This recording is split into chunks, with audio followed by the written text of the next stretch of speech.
नमस्कार दोस्तों, स्वागत है मेरे नए वीडियो में। मैं आज आ गया हूँ वंशीवट, मथुरा के पास माठ तहसील के नज़दीक ये पड़ता है वंशीवट। हम वहाँ से इस टाइम हैं, वहाँ पर मौजूद है इस टाइम वंशीवट में। और ये वंशीवट के बाहर का दृश्य है। वंशीवट आपको दिखाएंगे हम, अंदर की साइड में वंशीवट है। ये दूर दूर से आए हैं श्रद्धालु वंशीवट के दर्शन करने। वंशीवट सूर्य का प्रसाद चढ़ता है यहाँ पे। यहाँ पर बांसुरी का प्रसाद कैसे क्या है? ये 20 की है। अच्छा, ये 20 रुपए की बांसुरी है। कमा देकर कान लगाकर बंसी के बाद सुनना, एक कान मूंद के 5 कमा देकर नेक लगाकर राधे राधे बोलना, राधे राधे का और मनते और ये है वंशीवट।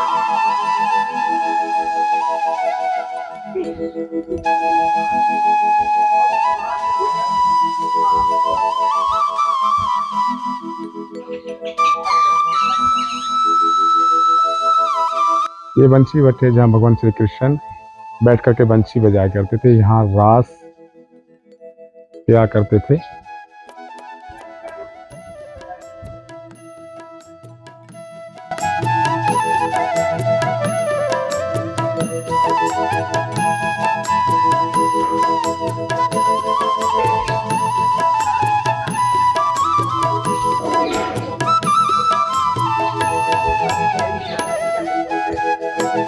ये जो वट वृक्ष है, ये ही वंशीवट है।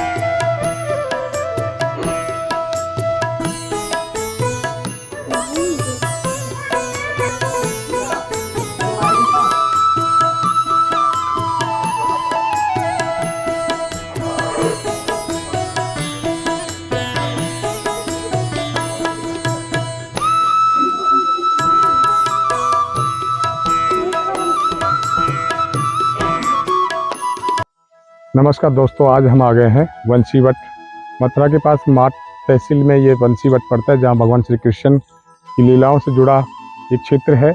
जहाँ वट वृक्ष पर बैठ के भगवान श्री कृष्ण ने रास किया था। ये रास लीला क्षेत्र भगवान श्री कृष्ण का, और श्री कृष्ण जी की काफ़ी लीलाओं से जुड़ा हुआ ये क्षेत्र है।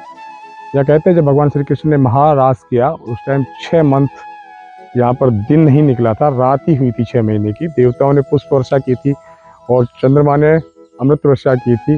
और भगवान श्री शिव शंकर भोलेनाथ जी कैलाश से यहाँ आकर के और गोपी का रूप धारण करके गोपीश्वर महादेव के नाम से विराजमान हुए यहाँ पे। यहाँ नज़दीक ही महादेव का मंदिर है, जहाँ भगवान शिव गोपी रूप में विराजमान है।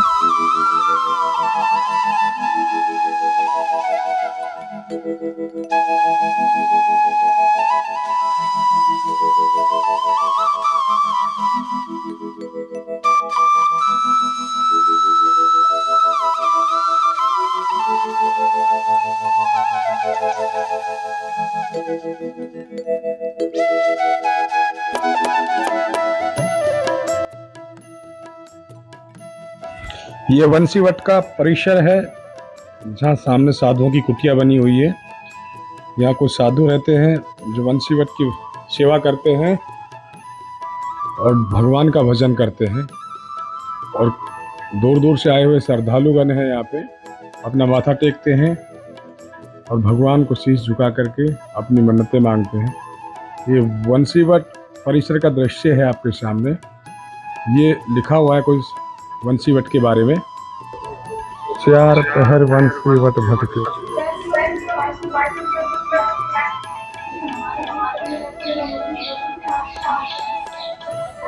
ये कुछ इस तरह का लिखा हुआ है कि वंशीवट का इतिहास है, साधु संतों ने जो लिखा है।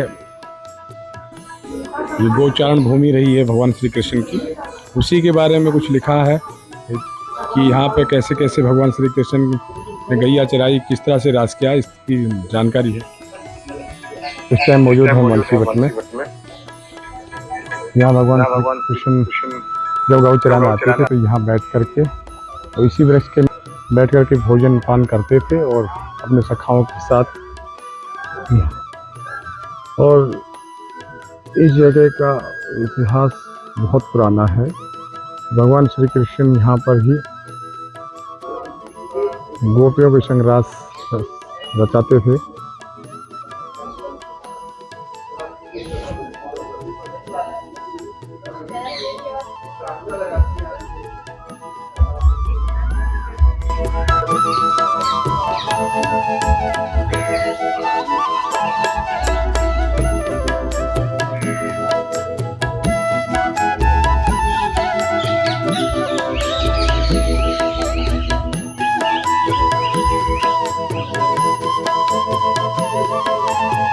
ये बंसी की आवाज़ सुनने का प्रयास कर रहे हैं यहाँ पे बंसीवट से।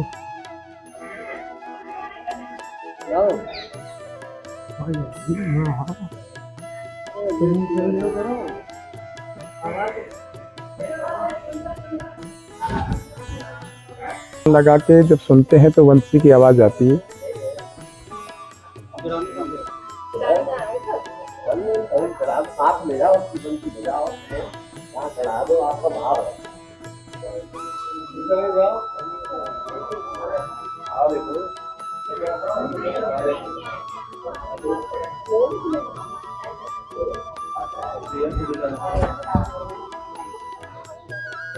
सुनिए, कोशिश करिए किसी को सुनाइए।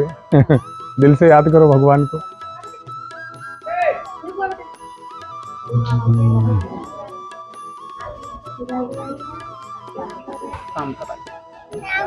ये बंसीवट है जहाँ भगवान श्री कृष्ण अपनी बांसुरी की धुन सुनाया करते थे और रास रचाया।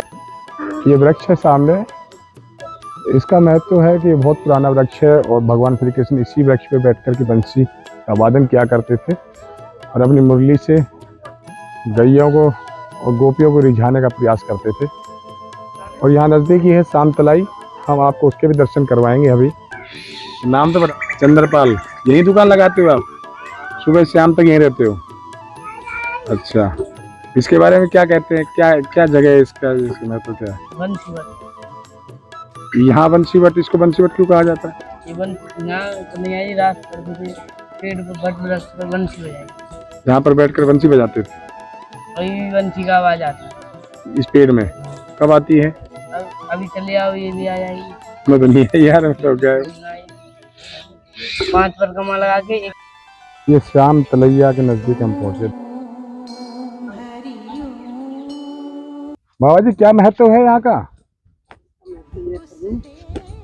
श्री कृष्ण भगवान की 16,108 गोप का है। अच्छा। तो श्री कृष्ण भगवान से बहुत प्रेम करते। पहले श्री कृष्ण भगवान को खिलाना, पीछे खाना, तो आपसे में मतभेद करने लगी। श्री कृष्ण भगवान हमसे प्रेम करते हैं, हमसे करते हैं, राधा आते तो कभी करते नहीं। राधा रोस्ट होने लगी। श्री कृष्ण भगवान बोले कि गोपिका क्या बोले जा रही है, मैं तो तीनों लोगों का स्वामी, पूरा संसार मेरा है, सब मेरा है। गोपियों को अभिमान हो गया तो श्री कृष्ण भगवान ने बंसी बजाई। इस बंसी बजने इसलिए कि गोपिकाएं खुशी हो जाएं, उनका अभिमान दूर हो। तो गोपिकाएं खुशी हो गई। फिर तो महाराज भयो इसमें। तो गोपी 6 महीने तक दिन नहीं निकला। गोपिका ब्याह होने लगी, घबरा गई प्यास के मारे। हे प्रभु, यहाँ पानी, रात्रि का समय, जमुना जी में तो जाएंगे नहीं। तो श्री कृष्ण भगवान ने बंसी से प्रकट किया ये श्याम तलैया। ये श्याम तलैया भगवान श्री कृष्ण ने बंसी बजा के प्रकट की। तो इसमें गोपिका पानी पिया और स्नान किया। तो जितनी गोपिकाएं उतने ही माया रूपी श्री कृष्ण भगवान सबन के संग कर दे गोपिकन के, और आप राधा के संग। तो महाराज आप यहीं रहते हैं? हाँ, यहीं रहते हैं। तो साला तो आपके साथ साधु और भी रहते हैं? आप अकेले? में भीतर बहुत साधु। अच्छा, इसमें साधु काफी साधु? हाँ, भजन करते हैं, भजन करते हैं, रहते हैं। अपनी अपनी कुटिया मड़िया बनी हुई, घास फूस की कच्ची कुटिया, 32-33 कुटिया। गाँव में 4 आदमी, गाँव में 2, 7 2 ग्वाला रहते हैं। जंगल है, कुछ ना कुछ तो रहेगा ही, सांप तो रहते ही होंगे यहाँ पे। क्या नाम है बाबा जी आपका? शिवलाल बाबा। शिवलाल बाबा यहीं विराजते हैं? हाँ, प्रभु बंसीवट में रहते हैं। यहाँ गौशाला के पास हमारी मढ़िया है और गौ सेवा भी करते हैं। गौ सेवा भी करते हैं बाबा, और यहीं पे विराजमान रहते हैं। यहाँ बाबा ने कुटिया बना रखी है और गौशाला भी यहाँ है। आप लोग आए तो बाबा से जरूर मिले। ये बंसीवट के पास ही श्याम तलिया के नज़दीक बाबा की कुटिया है और बाबा की ये गौशाला है। इन गायों की सेवा करते हैं और बाबा की जो भी सहायता बन सके वो क्या करें आप लोग आकर के यहाँ पे। ऐसे नहीं करो, काट दो। तो बाबा जी आप इनके बारे में बताइए, ये बंसीवट यहाँ पे कैसे प्रख्यात है, मशहूर है? और श्री कृष्ण भगवान नंद बाबा की 9.25 लाख गाय थी प्रभु। तो नित्य उनको आना और ग्वाल बालों के संग चराना, खेल कूद करना, माखन खाना, अनेक लीलाएं करते प्रभु यहाँ पर श्री कृष्ण भगवान जी। ग्वाल बालों के संग। शाम को घर चला जाना तो मैया कहती, हे लाला तू कहाँ कन्हैया रहो, हम तेरे इंतजार में मैया। तो गोपिका के आपसे में झगड़ो करती कि मैया आज हमारा माखन खाया, हमारी चिपटिया फोड़ी, हमारी मटकिया फोड़ी, कहना बोलो मैया मैं तो बंसीवट में गैया चरा रहे, ये तो झूठ बोल रही है। ग्वाल वालों ने पूछ लो मैया मैं तो गैया चरा रहा हूँ, मैंने कोई मटकिया ना इनकी फोड़ी। वो मटकी के बहाने से कन्हैया के जो है दर्शन करवे जाते थे गोपिका जो कि वैसे तो मैया दर्शन न करन देगी, जा बहाने थे रोज नित्य दर्शन करना, मतलब शिकायत के बहाने ही दर्शन करती वो। और वैसे बहुत प्रेम करती, खुद खवा मत माखन मंदिर पे। ये बंसी हाँ, उसमें बंसी की आवाज अब भी आती है, वहाँ पे बंसी की आवाज आती है। हाँ, जो कान लगा के सुनते हैं। शरद पूर्णिमा का कुछ अलग है महत्व? नहीं, शरद पूर्णिमा के दिन प्रभु ने यहाँ महाराष्ट्र किया इसी बंसीवट में। महाराष्ट्र? हाँ। तो महाराष्ट्र क्या? जो देवलोक थे इतना 6 महीने तक दिन नहीं निकला प्रभु।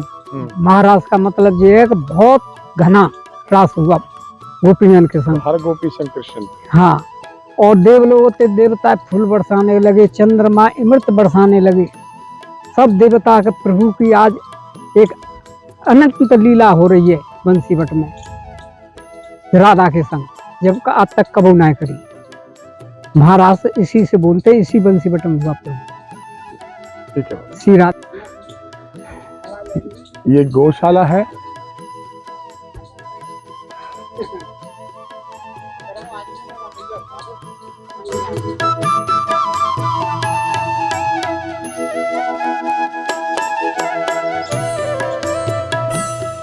ये गौ सेवक है जो गौ सेवा कर रहे, काफी गाय हैं बाबा के पास में। 2 ग्वाला हैं यहाँ पे जो गायों की सेवा करते हैं। ये बंसीवट के पास ही गौशाला है। ये बाबा जी हैं सुंदर, क्या नाम बताया बाबा जी आपने? शिवलाल बाबा जी हैं और यही कुटी है बाबा की। और यहाँ पे ही गौ सेवा में मगन रहते हैं। बंसीवट में आप जब भी आएँ तो इस गौशाला में अपना दान पुण्य करके और गायों के लिए कुछ अन्न की व्यवस्था हो जाए, इस तरह की सेवा आप कर सकते हैं यहाँ पे।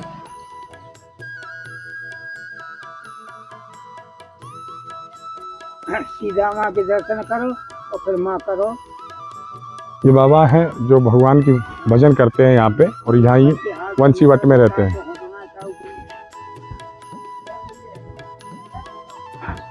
ये बंसीवट है।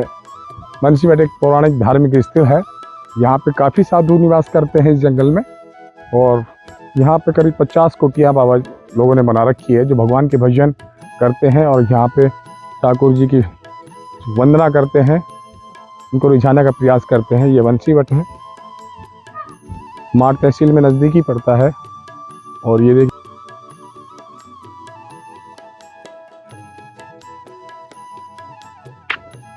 जो सामने दिख रही वो भी एक बाबा की कुटिया है, वहाँ भी बाबा जी ध्यान मग्न है, साधु है।